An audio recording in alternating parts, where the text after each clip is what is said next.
Hello everyone, this is Saurabh in front of you and welcome to the YouTube platform of Dreamers Academy. Guys, इससे पहले वाले lecture में अगर आपने देखा है तो उसमें आपको पता होगा फ्री बॉडी डायग्राम में हम लोगों ने डिस्कस किया था लेक्चर 1, जहां पे मैंने आपको बताया था हॉरिजॉन्टल मोशन ऑफ ब्लॉक्स। ठीक है, वहां पर जो ब्लॉक्स थे वो आपस में एक दूसरे से अटैच हो रखे थे। जैसे मैंने एग्जांपल दिया था ट्रेन की जो बुग्गियां होती हैं, डिब्बे होते हैं, उनका एग्जांपल आपको दिया था। इस वाले लेक्चर में मेरी प्रायोरिटी है कि मैं आप लोगों को टेंशन से थोड़ा सा अवगत कराऊं। मैं चाहता हूं कि आप लोगों को पता लगे किस तरीके से अगर ब्लॉक्स जो हैं अगर उनको वायर से कनेक्ट किया जाए तब हम उनको कैसे सॉल्व करेंगे, उस तरह के न्यूमेरिकल्स कैसे सॉल्व किए जा सकते हैं, उसके बारे में हम लोग इस लेक्चर में समझेंगे। ठीक है, तो शुरू करते हैं इस लेक्चर को। सबसे पहली चीज, जैसा कि आप अपनी स्क्रीन पे देख पा रहे हो, देखो सबसे पहली चीज जो मैंने आपको कंसेप्ट आपको पहले क्लियर किया था, मैंने आपको एक चीज बता दी थी कि भैया देखो अगर कोई बॉडी मूव करेगी तो क्या लिखना होता है ma, और कोई बॉडी मूव नहीं करती तो क्या लिखना होता है 0। पहली एक चीज क्लियर करी थी। देखो ये चीज कभी नहीं बदलने वाली, ये फिक्स रहेगा। ठीक है, चाहे आप कितना अभी टफ न्यूमेरिकल उठा लो एफबीटी का, हर एक जगह पे आपको यही चीज देखने को मिलेगी। डन, चलो तो इसके आप शुरू करते हैं सवाल को। फॉर एग्जाम्पल मेरे को मासेस दे रखे हैं तो मैं इन मासेस को अपनी तरफ से नाम दे देता हूं। फिलहाल इसको बोल देते हैं 10 kg ब्लॉक और इसको बोल देते हैं 5 kg ब्लॉक। ठीक है, मैंने मासेस अपनी तरफ से कर दिया। फोर्स आपको ऑलरेडी गिवन है, 40 न्यूटन की फोर्स है। नाउ अब बात आती है टेंशन की। सर टेंशन क्या है? बेसिकली एक फोर्स जो किसी भी वायर में लगती है, दैट इज कॉल्ड टेंशन। किसी भी वायर में लगने वाली फोर्स को हम टेंशन से रिप्रेजेंट करते हैं। क्लियर? अच्छा, अब टेंशन की खासियत क्या है? टेंशन की सबसे पहली चीज कि वो हमेशा सेंटर की तरफ लगती है। फॉर एग्जाम्पल अगर मैंने आपको कहा ये एक वायर है तो इसमें जो टेंशन की डायरेक्शन होगी, तो अब देखो इस वायर का सेंटर की तरह, सीधी सी बात है ये रहा, तो इस पे जो टेंशन एक्ट होगी वो हमेशा सेंटर की तरफ एक्ट होगी और दोनों कॉर्नर्स पे एक्ट होगी। रूल नंबर 1, इस चीज को हमेशा याद रखो और इसी के बेस पे आगे के सवाल किए जाने हैं। ठीक है, अब यहां ध्यान देना। फॉर एग्जाम्पल आप लोग देख पा रहे होंगे यहां पे एक व्हाइट लाइन, आपके पास यहां पे एक रस्सी है, दोनों ब्लॉक्स के बीच में एक रस्सी दे रखी है हमें।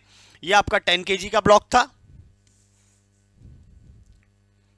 ये 10 kg का ब्लॉक था, ये 5 kg का ब्लॉक था और दोनों ब्लॉक्स के बीच में एक रस्सी दे रखी है। ठीक है, अब इस रस्सी पे जो खिंचाव पैदा होगा उसी खिंचाव को हम लोग टेंशन से रिप्रेजेंट करेंगे। ठीक है, देखो कैसे, मैंने कहा रस्सी के सेंटर की तरफ, यानी कि रस्सी का सेंटर ये रहा, तो रस्सी के दोनों कॉर्नर्स पे टेंशन एक्ट होगी और जो डायरेक्शन होगी टेंशन की, that will be always directed towards the centre. उसकी जो डायरेक्शन होगी वो हमेशा रस्सी के सेंटर की तरफ होगी। सबसे पहली चीज, इसको हमेशा आपको याद रखना है। ठीक है, चलो अब यहां से क्वेश्चन स्टार्ट करते हैं, न्यूमेरिकल स्टार्ट करते हैं। जैसे कि सबसे पहला मैं सवाल आपसे पूछता हूं कि what will be the acceleration of the system. जो सिस्टम है, जैसे कि आप देख पा रहे हो, दो मासेस हैं, रस्सी से कनेक्टेड है, उनको 40 न्यूटन की फोर्स से खींचा जा रहा है। तो क्वेश्चन है आपके पास कि इस सिस्टम का एक्सीलरेशन क्या होगा, सबसे पहला चीज। ठीक है, डन। अब देखो बेसिक चीज तो हमेशा वही रहेगी। देखो मैंने क्लियर कर दिया, दोनों का मास कितना 15 kg, एक्सीलरेशन ए, फोर्स कितना 40, आंसर आ गया 40/15, आंसर आ गया 40/15। कोई दिक्कत किसी को? वही चीज जो इससे पहले हम लोग अब तक करते आ रहे थे वही चीज यहां पे भी करनी है, कोई फालतू का दिमाग नहीं चलाना। Total mass into acceleration equal to force. Force मुझे 40 न्यूटन गिवन थी, मासेस 15 kg आ गए, ये हमने यहां पे सॉल्व कर दिया। ठीक है, चलो एक क्वेश्चन और करके देखते हैं बिल्कुल ऐसा, फिर उसके बाद में टेंशन कैसे निकालेंगे इसको भी आपको समझाऊंगा। ठीक है, जैसे कि एक क्वेश्चन ले लेते हैं मेरे पास 8 और 2 kg, 8 kg एंड 2 kg, मेरे पास दो मासेस आ गए। Now what will be the acceleration in that case? भाई सिंपल सा है, अब इनका एक्सीलरेशन क्या होगा, जल्दी से इस चीज को सोचो, पॉज करो वीडियो को और तुरंत इसका आंसर करो। ठीक है, क्या होगा? सबसे पहली बात क्या करना होता है, total mass. What is total mass? 10 kg। What is acceleration? We don't know. What is force? 40, so the acceleration is 4 metre per second square. Acceleration कितना हो गया? 4 मीटर पर सेकेंड स्क्वायर। ये आ गया एक्सीलरेशन। डन, हमारा ये वाला काम निपट गया। चलो अब यहां तक हो गया हमारे पास, अब यहां से आगे बढ़ते हैं। क्वेश्चन है अगला कि सर इस रस्सी पे जो टेंशन एक्ट होगी उसको कैसे कैलकुलेट किया जाएगा? जो इस रस्सी पे टेंशन एक्ट होगी उसको कैसे कैलकुलेट किया जाएगा? अब यह चीज समझनी जरूरी है। अच्छा, एक्सीलरेशन आ गया 4 मीटर पर सेकंड स्क्वायर, 4 मीटर पर सेकंड स्क्वायर। ये बात तो क्लियर है कि दोनों का एक्सीलरेशन सेम रहेगा, मैंने इससे पहले वाले लेक्चर में समझाई ये बात, है ना भाई। एक ट्रेन चल रही है, अगर जो इंजन है उसकी कुछ वेलोसिटी है तो वही वेलोसिटी बाकी सारे डिब्बों की भी होगी। कोई अपना मौज मस्ती करते करते घूमता हो तो आएगा नहीं, वैसी चीजें यहां पे भी चलेंगी। यदि इसको 40 न्यूटन से खींचा जा रहा है और एक्सीलरेशन 4 मीटर पर सेकंड स्क्वायर है, तो दोनों का एक्सीलरेशन सेम होगा, सबसे पहली चीज। डन, ये हो गया। अब यहां से समझना टेंशन। अब देखो, जब मैं 40 न्यूटन की फोर्स यानी कि यहां से इस 2 केजी के ब्लॉक को खींचता हूं, तो 8 केजी का ब्लॉक साथ में आएगा, जाहिर सी बात है। जब आप 2 केजी के ब्लॉक को खींचोगे तो 8 केजी का ब्लॉक साथ में आएगा, तो जो टोटल फोर्स लगेगी वो तो है 40 न्यूटन। उसके केस में तो कोई दिक्कत नहीं है। लेकिन अब एक चीज सोचना, अगर मैंने इस रस्सी को यहां से खींचा, जहां पे मैंने सर्कल किया है, अगर मैंने इस रस्सी को यहां से खींचा, क्या अब 2 केजी का कोई लेना देना है? नहीं। अब यहां पर इस चीज को बहुत ध्यान से समझना जरूरी है कि अगर मैं इस रस्सी को सेंटर से खींचूंगा तो इस 2 केजी को कोई भी प्रभाव नहीं पड़ेगा, कोई फर्क नहीं पड़ेगा। फर्क पड़ेगा किसे पड़ेगा? सिर्फ और सिर्फ 8 केजी के ब्लॉक को। यानी कि अगर मैं रस्सी को सेंटर से खींचता हूं तो टेंशन लगेगी टी, टेंशन लगेगी टी, और जो आपका मास होगा, मास कौन सा अफेक्टेड होगा? सिर्फ और सिर्फ 8 केजी का मास, सिर्फ और सिर्फ 8 केजी का मास होगा जो अफेक्टेड होगा, बाकी 2 केजी को कोई भी प्रभाव नहीं पड़ेगा। और एक्सीलरेशन कितना आया था मेरे पास? 4। आंसर आ गया 32 न्यूटन। ठीक है, जैसे इससे पहले किया जा रहा था सवाल, वैसे ही अब भी होगा। बस इससे पहले वाले क्वेश्चंस में हम लोग फोर्स से रिप्रेजेंट कर रहे थे और यहां पर हम लोग इसको रिप्रेजेंट करेंगे टेंशन टी से। बस इतना सा अंतर है। ठीक है, कोई आपत्ति यहां तक किसी को? यहां से अब अगले सवाल की तरफ बढ़ते हैं। ठीक है, एक सवाल चलो मैं अपनी तरफ से आपको एक क्वेश्चन देता हूं। ठीक है, क्वेश्चन है कि आपके पास 3 ब्लॉक रख देते हैं अब। ठीक है, मैंने कहा यहां पे हमने 3 ब्लॉक्स रख दिए, लेट्स से 10 केजी,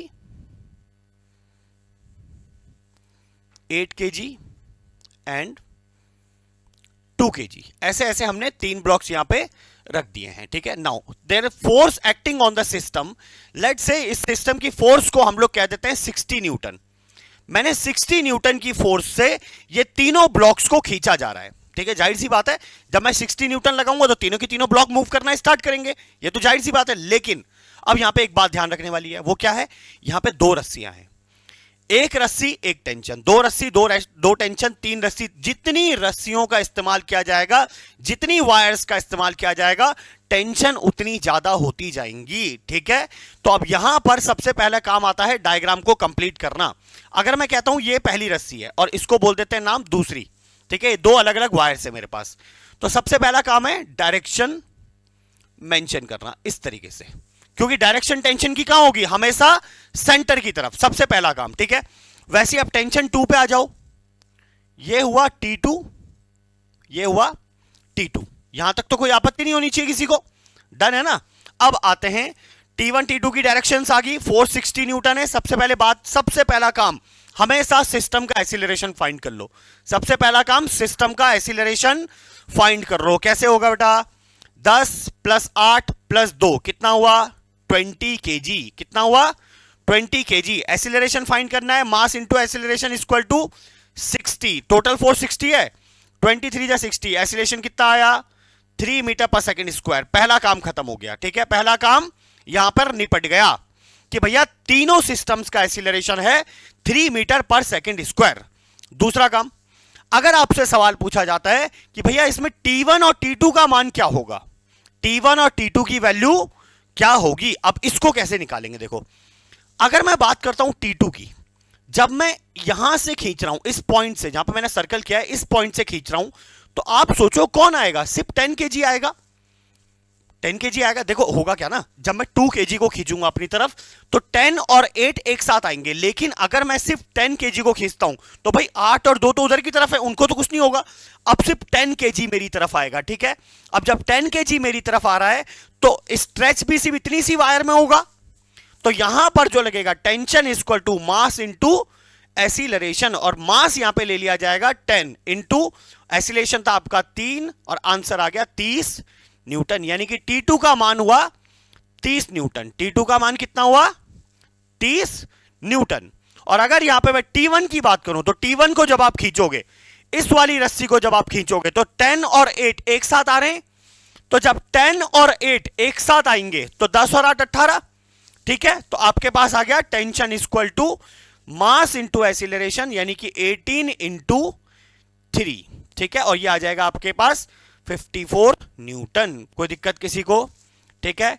तो ये था हमारे पास एक टेंशन का कंसेप्ट कि भैया किस तरीके से हम लोग वायर में से किसी भी टेंशन को कैसे कैलकुलेट करेंगे। एक क्वेश्चन है, मैं यहां पे लिख के दे रहा हूं आपके लिए।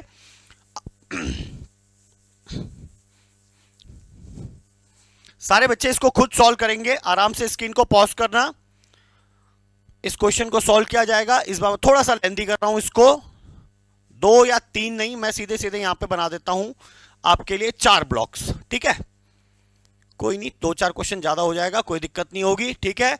मासेस मैं थोड़े से इजी कर लेता हूं, कोई दिक्कत नहीं। यहां पे मासेस को रख लेते हैं हम लोग अपने हिसाब से 10 kg, 8 kg, 6 kg एंड ये हो जाएगा 6 kg। डन, ठीक है। और आपके पास यहां पे फोर्स ले लेते हैं हम लोग 90 न्यूटन। वायर्स को नाम दे देता हूं 1, 2 और 3, ठीक है। सबसे पहला काम, बिना पेन उठाए अगर कोई बच्चा इसका आंसर देता है कि भैया एसिलरेशन क्या होगा, तो मैं समझूंगा भैया ठीक है वीडियो काम आ गया, कोई दिक्कत नहीं है, हमें काम की बात समझ में आ गई। एसिलरेशन कैसे निकाला जाएगा? कैसे निकाला जाएगा? सोचो खुद से, क्या करना है? कुछ नहीं करना है, न्यूटन का नियम है F इक्वल टू ma। भाई कुछ नहीं है, फोर्स मेरे को गिवन है 90 newton, F equal to ma, force given है 90 न्यूटन। मास है मेरे पास 10, 18, 24, 30, यानी कि टोटल मास कितना हुआ 30। और एसिलरेशन आ जाएगा मेरे पास 3 मीटर पर सेकेंड स्क्वायर। बोलो नहीं आया? ठीक है। Acceleration equal to F upon m, force हमारे पास 90 थी, मास 30 था। एसिलेशन हमारा बिना पेन उठाए आराम से निकाला जा सकता है। दूसरी चीज, अब बात करते हैं T1 की। पहले डायग्राम कंप्लीट कर लेता हूं। इसको नाम दे देते हैं T1, इसको नाम देते हैं T1, इसको बोलते हैं T2, इसको बोल देते हैं T2, इसको बोलते हैं T3 और इसको बोल देते हैं T3। डन, यहां तक हमारे पास आ गया। अब सबसे पहली चीज देखो, अब फालतू सवाल नहीं, सीधे सीधे डायरेक्ट क्वेश्चंस के आंसर बोलेंगे। T3 का मान कितना होगा? T3 का मान कितना होगा? मास इंटू एसिलरेशन। T3 का मान मास इंटू एसिलरेशन। मास कितना है 10, एसिलेशन कितना है 3, 10 गुणा गया 3, आंसर आ गया 30 न्यूटन। खत्म। उसके बाद आते हैं 8 kg वाले पे। जब मैं T2 को खींचूंगा तो क्या 10 kg को फर्क पड़ेगा नहीं पड़ेगा? अरे भैया सीधे से सोचो ना, इधर से जब मैं T2 को खींच रहा हूं तो 8 kg आ रहा, 8 kg के साथ 10 kg भी तो आएगा मेरी तरफ, आएगा नहीं आएगा? तो 10 और 8 18, तो यानी कि ये दोनों के दोनों मासेस लिए जाएंगे। तो 18 गुणा गया 3, आंसर आ गया आपके पास 54 न्यूटन। बोलो नहीं आया? ठीक है। अब आते हैं किस पे? T1 पे। T1 को जब आप खींचोगे तो आपके पास 3 ब्लॉक्स एक साथ आएंगे। कौन कौन? 10, 8, 6। जब आप T1 को खींचोगे तो 10, 8, 6। सोचो यहां से आप रस्सी को खींच रहे हो, ये भी इधर आएगा, ये भी आएगा, ये भी आएगा, तो आपके पास हो गया 24 इंटू 3, ये आ गया आपके पास 72 न्यूटन। ठीक है, 72 न्यूटन। और इधर से जब हम खींच रहे थे तो आंसर तो 90 था ही, तो इसके बारे में तो परेशान होने वाली कोई बात है ही नहीं। ठीक है, डन। तो आई होप यहां तक तो ये चीज समझ में आई होगी सबको। अब एक क्वेश्चन, ठीक है, एक क्वेश्चन आपकी स्क्रीन पे ये रहा। क्वेश्चन को आराम से पढ़ लो पहले आप। क्वेश्चन है आपके पास, 3 blocks of masses 2 kg, 3 kg and 5 kg are connected to each other. वैसे तो देखो क्वेश्चन कराने की जरूरत है नहीं यहां पे, अब तो सारा कंसेप्ट क्लियर हो गया है। बहुत छोटी सी बात समझाई गई थी, आई होप सबको समझ में भी आ गई होगी, ऐसी कोई दिक्कत नहीं है, इतना कोई टफ कंसेप्ट था नहीं। पर फिर भी ये हो गया आपके पास 5 kg, ये हो गया 3 kg और ये हो गया 2 kg। और जो इस पर फोर्स लग रही है 3 ब्लॉक्स ऑफ मासेस, फोर्स जो लग रही है वो है आपके पास 10 न्यूटन। डन। अब आपको बताना है देन द टेंशन T। अब देखो वैसे तो यहां पे 2 टेंशन पता होनी चाहिए थी, क्योंकि 2 वायर हैं तो 2 टेंशन निकलेगी, एक निकलेगी T1 और एक निकलेगी T2। 2 टेंशंस निकाली जाएंगी। ठीक है, मुझे नहीं लगता किसी को कोई फालतू बात यहां पे बोलने की जरूरत पड़ेगी। भैया एसिलेशन कितना आ जाएगा? ये आ जाए, एसिलेशन कितना बैठ जाएगा? कितनी मेहनत करनी पड़ेगी इस काम के लिए? एसिलेशन निकालने के लिए क्या करना पड़ेगा हमें? F equal to ma। F है हमारे पास 10, मास है हमारे पास 10, एसिलेशन आ गया 1 मीटर पर सेकेंड स्क्वायर। बोलो नहीं आया? एक्सीलरेशन आ गया 1 मीटर पर सेकंड स्क्वायर। अब आते हैं किस पे भाई, T1 और T2 पे। T2 को खींचोगे किसको फर्क पड़ेगा, 5 न्यूटन 5 केजी वाले ब्लॉक को। T2 को खींचोगे तो 5 केजी के ब्लॉक को फर्क पड़ेगा, वो हमारी तरफ आएगा। तो इसका कितनी फोर्स लगी इस पे, आंसर आ गया 5 न्यूटन। आंसर आ गया 5 न्यूटन। डन। जब 3 केजी के ब्लॉक को खींचोगे यानी कि T1 इस वाली रस्सी को अपनी तरफ खींचोगे तो होगा क्या, जो आपका 3 केजी का ब्लॉक है और 5 केजी का ब्लॉक है, दोनों के दोनों एक साथ आपकी तरफ आएंगे ऐसे। अब जब आपके दोनों ब्लॉक एक साथ आएंगे तो दोनों मासेस को एक साथ लोगे, 8 इंटू 1, आंसर आ गया 8 न्यूटन। खत्म। ठीक है, तो ये बहुत सिंपल सा हमने यहां पे कंसेप्ट समझा कि अगर वायर्स के बीच में, मतलब ब्लॉक्स को किसी वायर से अटैच कर दिया जाए तो वायर में जो खिंचाव पैदा होगा, जो टेंशन होगी, उसको कैसे कैलकुलेट किया जा सकता है। तो हमने दोनों चीजें कर ली। देखो, इससे पहले हमने हॉरिजॉन्टल ब्लॉक्स के बारे में भी पढ़ लिया। हमने हॉरिजॉन्टल में जो ब्लॉक्स थे जब वो वायर से अटैच किए गए तो भी हमने उस तरह के न्यूमेरिकल्स भी कर लिए। आगे के जो लेक्चर्स होंगे वहां पे मैं आपको बताऊंगा किस तरीके से पुली वाले क्वेश्चंस को किया जा सकता है, किस तरीके से अपेरेंट लिफ्ट वाले क्वेश्चंस को किया जा सकता है, इंक्लाइंड प्लेन पे जब मोशन होता है उन क्वेश्चंस को कैसे किया जाता है। ऐसी बहुत आसान तरीकों से हम आगे के न्यूमेरिकल्स, आगे के क्वेश्चंस को सॉल्व करेंगे। सो फिलहाल के लिए इसको यहीं पे खत्म करते हैं and thank you so much for watching the video. Have a great day.